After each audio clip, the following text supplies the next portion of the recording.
Pasukan Israel mengklaim telah membunuh seorang komandan lapangan kelompok sayap militer Hamas Brigade Al-Hassam di jalur Gaza. Komandan Al-Hassam yang dimaksud adalah Muhammad Salah. Melansir Anadolu Senin 24 Juni, Salah sebagai penanggung jawab proyek dan pengembangan markas besar pabrikan senjata Hamas. Selain itu, Salah juga turut berperan dalam memimpin pasukan Hamas untuk mengembangkan senjata. Meski demikian, Hamas belum mengomentari pernyataan Israel itu. Secara terpisah, Perdana Menteri Israel Benjamin Netanyahu sebelumnya mengatakan militernya membunuh Ra'ad Sa'ad dalam serangan udara IDF ke Gaza akhir pekan kemarin. Netanyahu menyebut Ra'ad Sa'ad merupakan orang nomor 4 di organisasi pembebasan Palestina tersebut. Dia memiliki peran besar dalam pengambilan keputusan di tingkat kepemimpinan. Dia menjadi sasaran dinas keamanan Israel, Mossad, sejak awal perang dan bahkan sebelum perang, saat memiliki informasi intelijen yang luar biasa dan sangat akrab dengan pembangunan jaringan terowongan, perangkat rudal, dan situs rahasia yang digunakan oleh Hamas.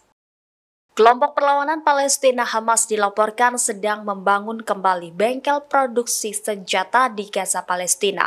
Hamas memanfaatkan sisa-sisa bom Israel yang dijatuhkan di Gaza untuk dijadikan senjata baru. Setidaknya ada 3.000 bom Israel yang gagal meledak di daur ulang. Radio Tentara Israel pada Senin 24 Juni mengatakan bahwa IDF mengetahui hal ini. Laporan itu mengutip pejabat keamanan Israel yang tidak disebutkan namanya.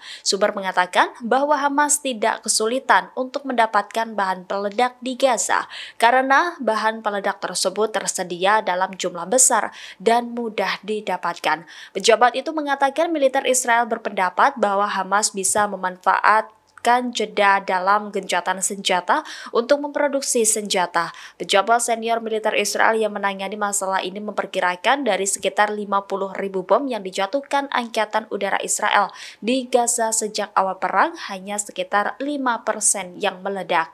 Menurut pakar senjata dan intelijen Israel dan Barat, laporan intelijen pada Januari lalu menunjukkan sejauh mana Hamas mampu membuat banyak roket dan persenjataan anti-tank. Perbendaharaan militer Hamas itu diproduksi menggunakan ribuan amunisi Israel yang gagal meledak di jalur Gaza. Hamas juga mempersenjatai pejuangnya dengan senjata yang dicuri dari pangkalan militer Israel. Laporan tersebut berdasarkan informasi intelijen yang diperoleh selama pertempuran berbulan-bulan sejak 7 Oktober 2023.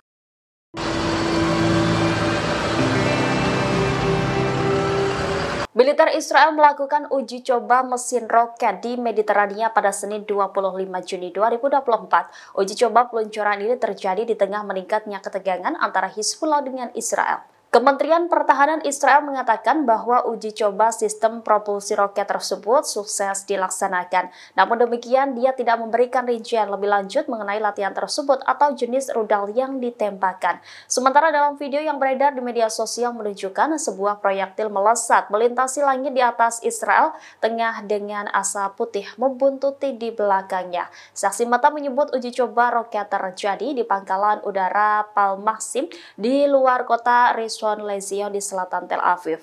Adapun pangkalan Palmachim sering digunakan untuk uji coba rudal. Pihak berwenang mengatakan latihan dijadwalkan sebelumnya di tengah meningkatnya ketegangan di perbatasan utara. Hal ini mengindikasikan bahwa uji coba tersebut tidak terkait dengan meningkatnya ketegangan di perbatasan Israel dengan Lebanon.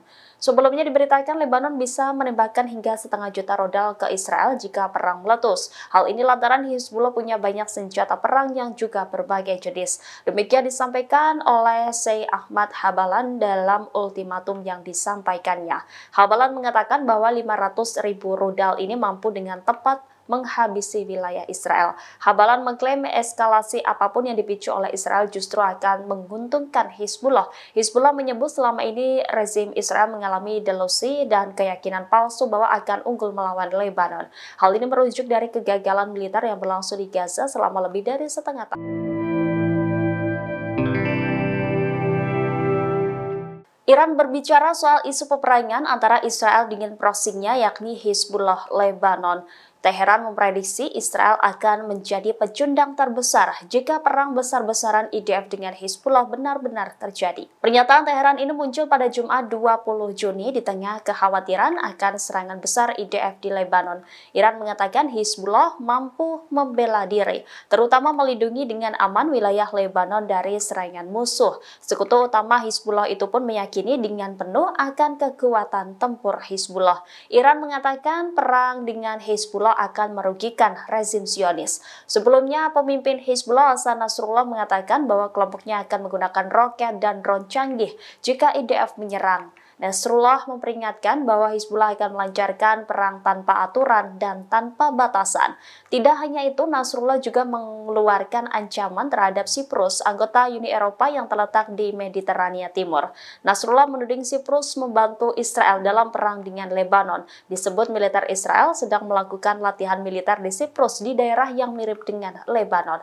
Nasrullah menambahkan bahwa Israel berencana menggunakan bandara dan pangkalan di Siprus untuk tujuan militer jika infrastrukturnya menjadi sasaran perang serius. Oleh karena itu, Hizbullah mengancam akan menyeret Siprus dalam perang dengan Israel.